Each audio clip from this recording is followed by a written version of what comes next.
our This show is brought to you by Loud and Opinionated.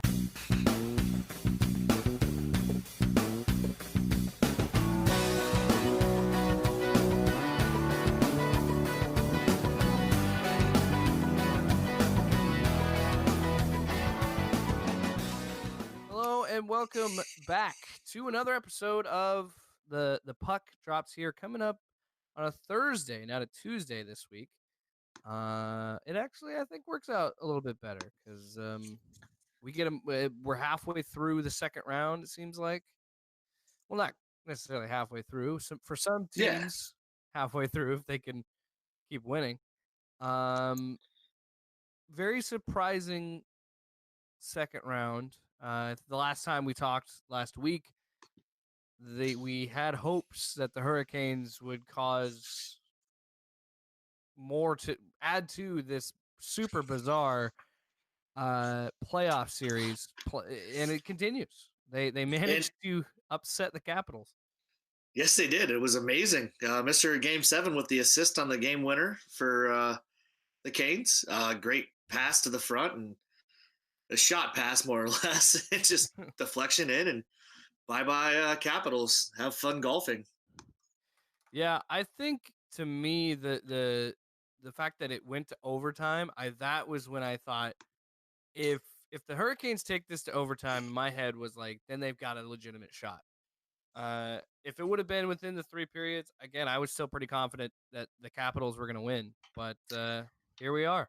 Yeah, I think the Capitals, struggled down the stretch to really excel without TJ Oshie. Like that was a huge loss for him. Not having Oshie, and then on top of it, the Canes they were relentless. Mrazek was on point. Granted, he did get hurt in Game 2 of this most recent series, but they were really, really good at just keeping everything they can pressure wise on the Caps. And props to them. They were down 3-2 in the series, down 2-0 in Game 6, came back and won. Down 3-1 in Game 7, came back and won 4-3. So it's a year of the comeback. Yes, it seems to be the year of the underdog in the playoffs, because you have the Blue Jackets. Every division winner lost in the first round, and that's just unheard of. That's insane. You had both number 1 seeds losing in less than 7 games. You had so many crazy moments leading to this, and now we've got a couple series again where the little guy is winning. You have Carolina, and we are recording this Wednesday. This will go up on Thursday. So as of this recording, Carolina is up 2-0 on the Islanders back home in Carolina. Yep. It's hard to pick against them with all that momentum from beating the Caps to now. It's really hard to imagine the Islanders turning it around and winning this series. Yeah, it's going to be if it's a team that can do that quickly, it is the Islanders, especially with Trotz as the head coach. He'll try and get their mind right, but the thing is, they haven't been able to stop the shots from the middle. That's what has been the key for them this entire playoffs so far. Pittsburgh especially, they didn't allow anything through the middle of the ice. They blocked everything. They allowed Robin Leonard to see shots. Like that is tremendously helpful for a goalie. If you're not going to let them in the middle, that means that you can take angles away and there's nothing really to shoot at. So we'll see what they do here. Game 3, tonight, even though this is being posted Thursday morning, but I think the Canes end up taking this and taking a 3-0 lead. I would agree. I honestly think the Hurricanes are on their path towards a sweep. Now, I could be wrong. I could see the Islanders getting one back in Carolina and trying to come back in the series, but it's just hard for me to go against the Hurricanes. I was thoroughly impressed with how they managed to beat the Caps and how well they've been playing. I will say that I know this hurt Tampa. If there's one thing that I've seen weakness-wise, I think that Carolina has to get better on their power play. Yeah, that is a huge thing, especially in playoff time, you have to be able to score on that power play. You get the opportunities, you have to be able to score on them. They weren't a very good team in the regular season with it, and they haven't been superb at it in the playoffs. But their penalty kill's good, which is is a Yeah. giant plus. So special teams wise, they have that one plus, but you also have the glaring deficiency on the power play. So Yeah, I think that it's tough sledding for the Islanders, but I agree with you. If anybody can do it, it could be the Islanders. But I just feel like they just haven't been after. It could be rust. It really could be. I honestly think because of the way they played against Pittsburgh and had all that time off, I think that's kind of hurt them. yeah, we talked a little bit about that in the last episode, but as much as you want to say that that could possibly be it, maybe they'll turn it around. You're 2 games back now. You have to really, you know, turn in, dig down, and fight to get back into the series. So Yeah, because now you have to win 2 on the road to even tie it at this yep, point. So it'll be interesting moving forward. This game is also happening when we record this tonight, but we can still talk about this series in general. Uh, I want to talk about the Blues and the Stars because the Blues were my dark horse pick when we did our first episode. Still looking really good. yes, they were. They they kind of stole one. I think the last game that That game was absolutely insane, and the goal that Patrick Maroon scores was just absolutely filthy. Pulling it off the backside and then going top shelf over the left shoulder of a 6'6" Ben Bishop. Like, good yeah, lord. and Like, I felt for Ben Bishop because he's a former Tampa Bay guy, yeah. and that kind of thing. What do you do? I mean, that kind of like as fast as he was there, and like you said, it was just boom, top shelf. Like it Well, was a bang bang play, and it's like, what are you gonna do there? yeah, and like one of the crazy things about it too, like is just like how it happened. Like anytime Dallas would get the momentum to tie it back up, it was just like, bam, we're right back, and Blues take the lead again. Dallas ties it back up. Blues take the lead again. Like it was like what, three game or two changes or two ties and two lead changes in the Yeah. last 7 minutes of that game. And then you have the game winner with a minute 38 left. And that I think that was such a backbreaking moment because you have home ice, tie game, close game, and then to have them just break your back like that with about a little over a minute and a half to go, it was devastating. And they stole one from them. Yeah. And I like it, because I picked them to get to the cup. They're my dark horse pick. Yeah. So Your dark horse pick is doing a little bit better than mine is so far. My uh, dark horse pick being the Avalanche. They're down 2-1 in the series now after last night's loss to the Sharks at home. First loss for the Abs in 9 games at the Pepsi Center. And bright and early as we post this tomorrow, I will be on the road to Denver to go watch Game 4. So, ooh. Yeah, that empty netter to give Logan Couture the hat trick. yeah, Those are just they're so painful to watch. Empty net goals. especially the fact that like Martin Jones is starting to play like really well, which is surprising because he had such a bad season. He won the first round. He won the series in the first round with a sub 889 or a sub 900 save percentage. That never happens in the playoffs. Like Yeah. you have to be better than that, and it just happens to work out that way. And so props to him. They're playing well, and he's starting to play well too. Like that last 3 minutes, I mean, Colorado was all over San Jose, just could not get the puck in the net. Hmm. And that's the thing about San Jose, and they've been a consistently good playoff team for the last 3 or 4 years, and it's just that I think that gives them a little bit of an advantage, the experience in being in these situations and being able to have those clutch plays and be able to just when you need to slip away and win a game.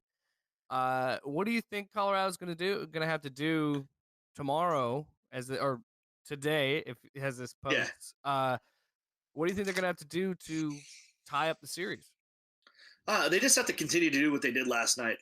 They honestly played a phenomenal game last night themselves. It's just they didn't get the pucks into the net. They had a couple bad spots where they just couldn't quite get onto a rebound. Like Martin Jones left them out there. They just, as ridiculous as it sounds, the Sharks actually played defense last night. It was kind of surprising to see. But I don't think there's another player in the entire NHL that I think gets faster when he gets a puck than Nathan McKinnon. Like that dude is insane. Like he's fast already. You watch him play the game, then he gets the puck on his stick, and it's just like he finds another dimension to be able to move laterally and horizontally. It's nuts. So he was a factor last night, and if it keeps up the way that they're going, I think it's going to be him. That first line is going to be the decision for Game 4. So, Yeah, I would agree. I think honestly, we talk about it all the time, but it really is when you're the second round of the playoffs and you beat a team like Calgary and you get this far. It's a lot of talent, but it is, and I hate to say it, it's cliche because we said it multiple times, but it's just luck. That's really what's the difference is a lot of these times. I mean, even like we were talking about with the Blues and the Stars, it was a great play, but it was also sometimes luck. Sometimes it just works out for you, and sometimes you got to rely on puck luck. And sometimes, that's just, I think that's the case for Colorado because I think they're a very talented team, and I think San Jose is as well. It just seems like you were talking about, as aggressive as they were, they just couldn't get one in. Yeah, and that happens at times, and they were able to tie it up, and then Couture rolls down and fires the game winner, and then he also gets the empty netter for the hat trick. But it's one of those things like that's could be a motivate or a momentum builder for San Jose, but man, Colorado, I don't think even cares about that. They've had such an up and down season. I don't think they've gotten up or down too high this year, and that'll probably help them out, to be honest. Yeah. When was the last time they won the cup? It was recently. I was trying to remember. Who's that? The Avalanche. 2001, I think, is the last time they won. 18 years, that's yeah. They gotta have some pride, Colorado. A little bit. We're just kind of moving along here. This game tonight, May 2nd, it's gonna be the Bruins taking on the Blue Jackets. Blue Jackets stole a game, I think, in Game 3. I don't think they stole it, but 2 overtimes it took to win, if I'm remembering this correctly. That was Game 2. That was Game 2. Yeah, that was 2 overtimes. That was insane. And then this series is probably the most fun to watch for me right now. I'm going to get on a soapbox a little bit on this one, but oh yes, okay. Yes. Brad Marchand should have been suspended for the dumb little hit that he gave Scott Harrington to the back of the head. He's not going to be suspended. He's already been said that it's not going to happen. But my problem with it is the NHL wants to go out and talk about how we're defending our players against head hits and we don't want unwarranted head hits. Yeah, it's a pesky, dumb thing, but he literally turns, winds up, and punches a dude in the back of the head. An unsuspecting player, you punch him in the back of the head. Yeah. You've been disciplined how many times for just dumb things? Last year you were licking people. This year you want to punch people in the back of the damn head. Like, figure it out. Yeah. And in the true words of Letterkenny, figure it out, bud. Like, just come on. There's no reason for him to be able to do that and not get anything. Like, if it was a one-time thing, like you were frustrated and you did it, whatever. But this is all the time when they're losing. He's such a piece of trash. He's a rat. Didn't he? Great player, but he's a rat. Didn't he say? I could be seeing this quote. I don't know. But didn't he just say it was like, it's playoff hockey? Like, that was his justification for it? He said something along those lines, but he also said the same thing about what he did to Cam Atkinson's stick in Game 1, where they're both battling in front on a draw, and Atkinson's stick is, like, touching his skate, so he literally just turns, like, picks his skate up and stomps on Cam Atkinson's blade and crushes it. And then as Cam Atkinson skates by, after he gets a new stick, skates by, because Marchand has to take the draw at that point, he skates by and, like, goes to it, and he, like, throws an elbow back at him. Like, dude, you're too good of a player to be that much of a dick. Like, Didn't he hit the goalie too in that? I'm sure he did at some point. He's terrible about that stuff. Because I think he punched it. He punched the one guy, and then I Oh, almost. he punched Scott Harrington and then hightailed it to the bench as fast as he could. He was moving faster than the fucking Penguins and Tampa Bay Lightning's playoff hopes. So I could have swore, yeah. I think when he on that punch, he hits him, but I think at the same time on the follow through the punch, he like hits Bob in the back of the head, and it so the might other, have. and then it's like, then that's what it kind of turned into like almost a scrum because it's like you can't. It's like football. You got to protect your quarterback. You got to protect your goalie. So the other guys are like, hey, knock it off, kind of thing. And Oh, I for agree. sure.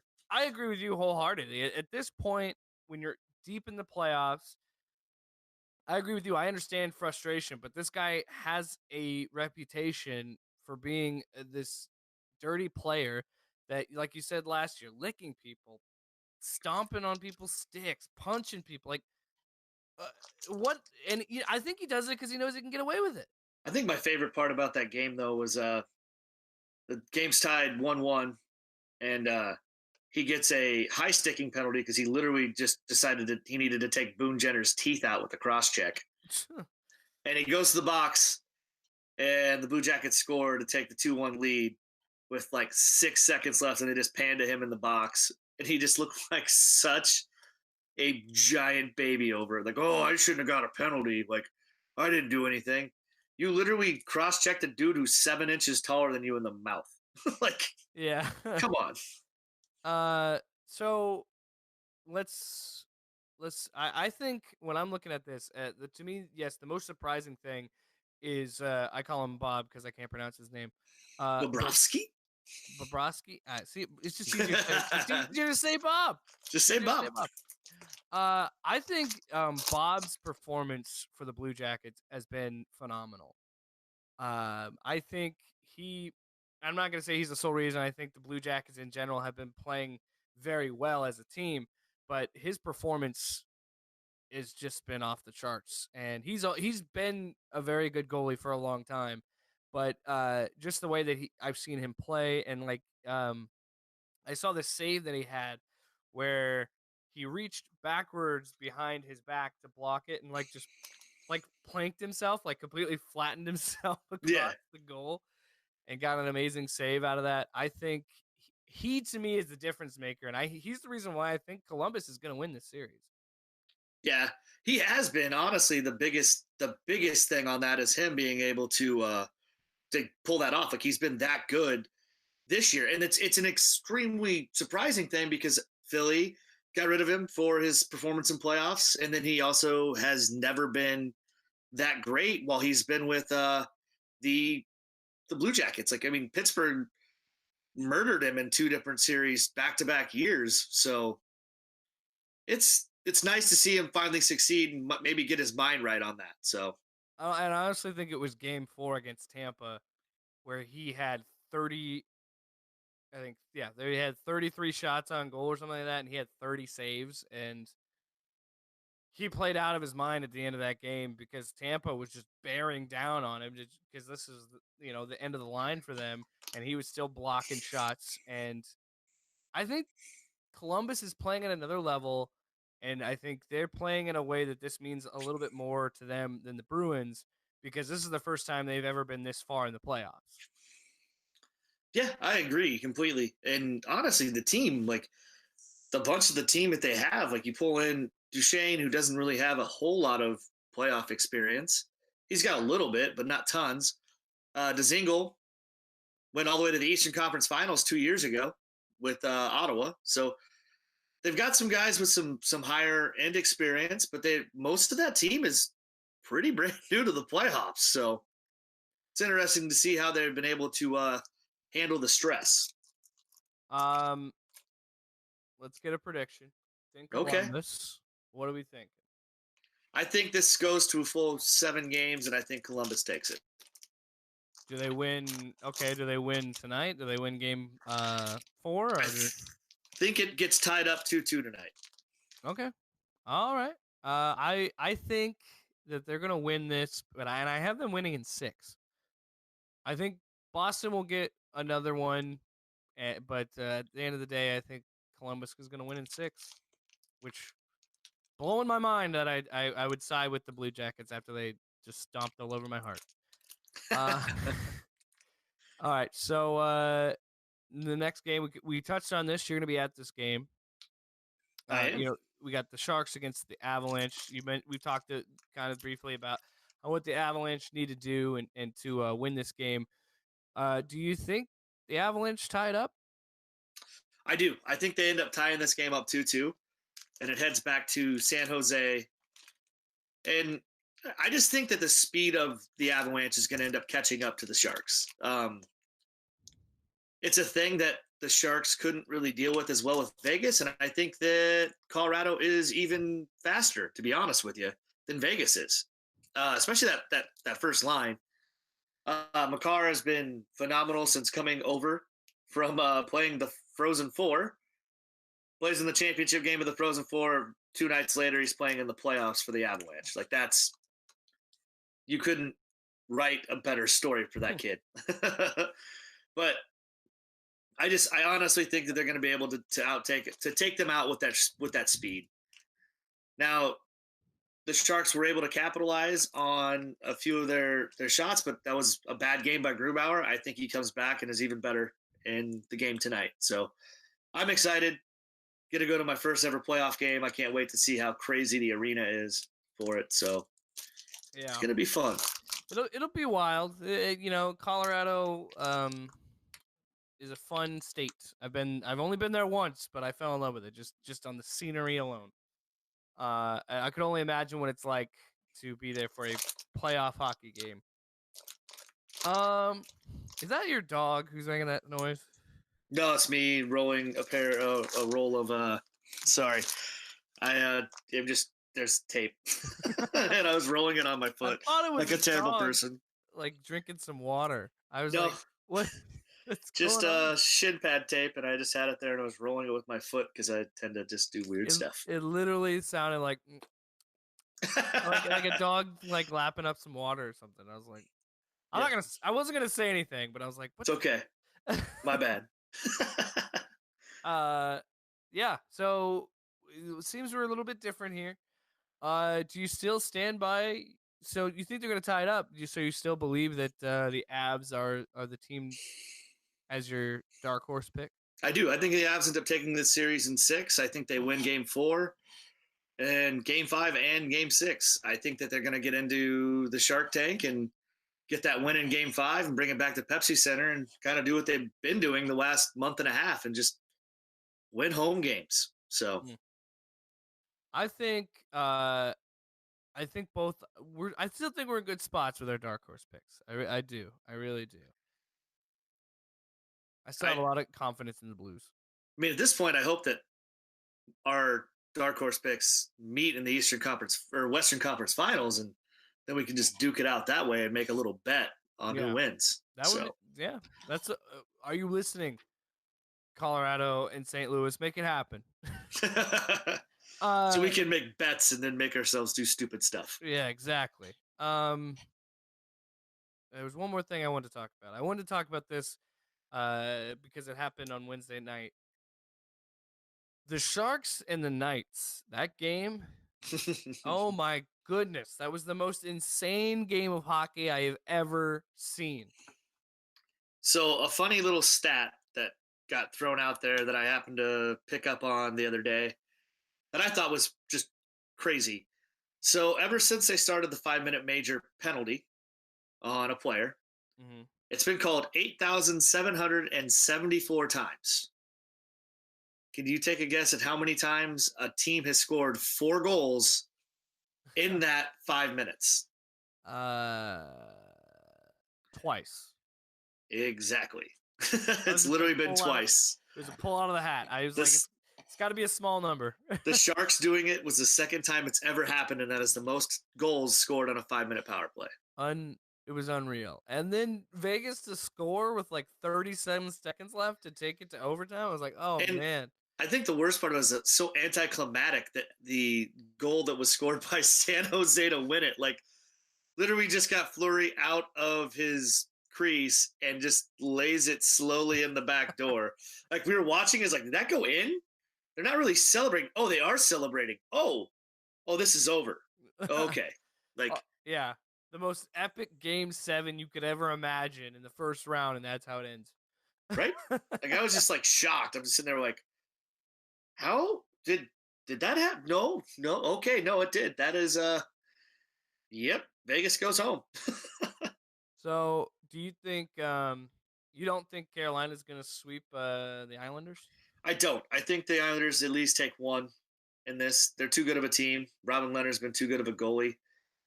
Now, at the same time that I say that, it could easily be something of he's, hit his peak and it's going to go downward now, and the Islanders have found out how to beat him, or just how to beat the defensive core of the Islanders, which is what's been the reason why they're where they're at.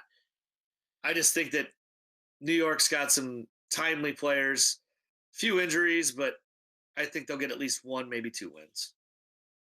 Yeah.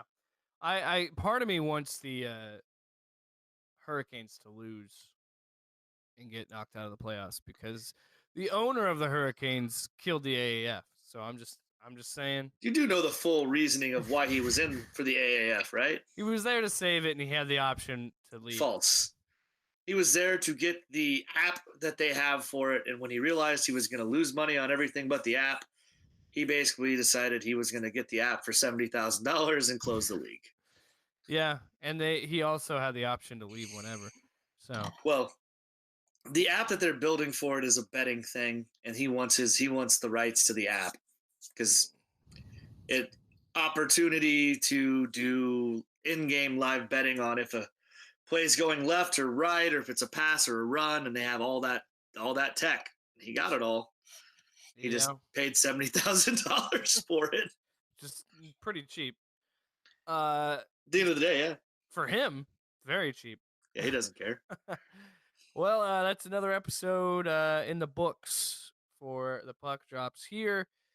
Hopefully, as Brent said, our dark horses continue to win, and we can have these moments to make a bet. I don't know what sort of embarrassment we could plan for each other, but I'm sure it could be fun. I mean, we could make you wear a Blue Jackets jersey or something. If you yourself bought me a Blue Jackets like T-shirt or a hat or something, I would wear it. Oh my God, if they won the cup and you bought me a Stanley Cup shirt, I don't know. I don't know if I can handle that. Don't know if I could do it. That'd be great. Also, if you're interested in the AAF stuff, look out because this summer we're going to be doing a special episode.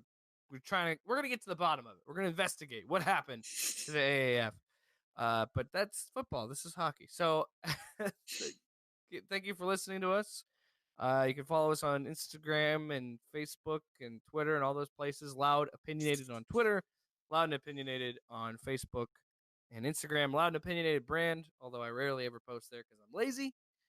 So we will be back next week, either Tuesday or Thursday. We will be back to talk more hockey. And we'll see you then, guys.